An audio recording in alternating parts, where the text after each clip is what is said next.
ভোটের মুখে ফের উত্তপ্ত নন্দীগ্রাম। বিজেপি নেতার বাড়িতে বোমাবাজির অভিযোগ তৃণমূল নেতা শেখ সুফিয়ানের বিরুদ্ধে। অভিযোগ দায়ের নন্দীগ্রাম থানায়।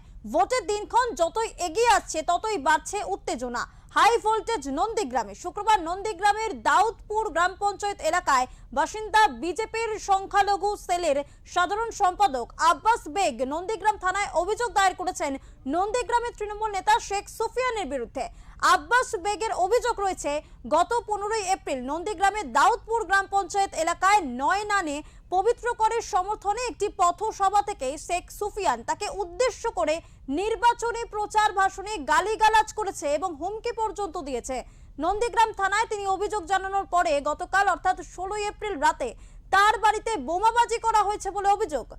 অন্যদিকে আব্বাস বেগমের দাবি, গতকাল রাতে নন্দীগ্রাম থানার বিশাল সংখ্যক পুলিশ বাহিনী গিয়ে তার বাড়ির পাশ থেকে তাজা বোমা উদ্ধার করেছে। যদিও এই ঘটনার সম্পূর্ণ অভিযোগ অস্বীকার করেছে নন্দীগ্রামের তৃণমূল নেতা শেখ সুফিয়ান।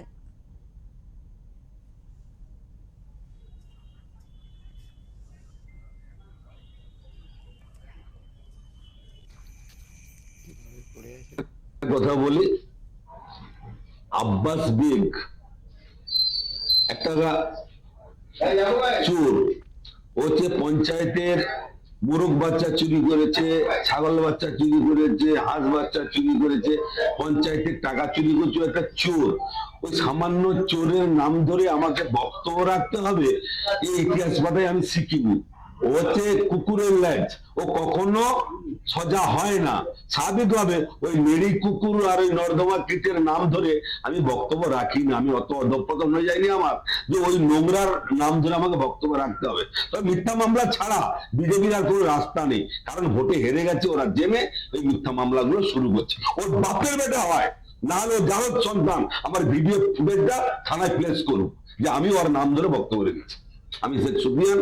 গত পরশুদিন হচ্ছে বিকেলে তৃণমূল কংগ্রেসের সভা ছিল দাউদপুর নয়নাতে। সেখানে আমার পরিবার এবং আমার নাম ধরে কুরুচিকর মন্তব্য রেখেছেন সুফিয়ান স্যার। আমার ধর্ম নিয়ে বা আমাকে ব্যক্তিগত প্রচুর আক্রমণ করেছে।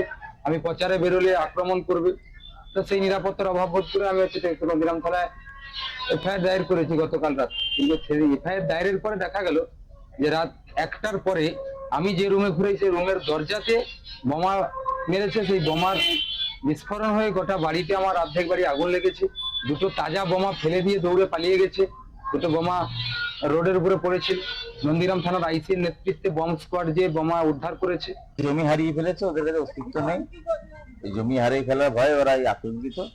স্বাভাবিক কারণে এটা নিয়ে কোনো নয়, দল ব্যবস্থা নিচ্ছে আর আইনি সহায়তা নেওয়া হবে। নির্বাচন কমিশনার যথাযোগ্য ব্যবস্থা নিচ্ছে। নন্দীগ্রাম থানায় অভিযোগ হয়েছে, ইতিমধ্যে অভিযোগ জমা পড়েছে। আমরা আশা করছি পুলিশ অনতিবিলম্বে গ্রেপ্তার করা হবে।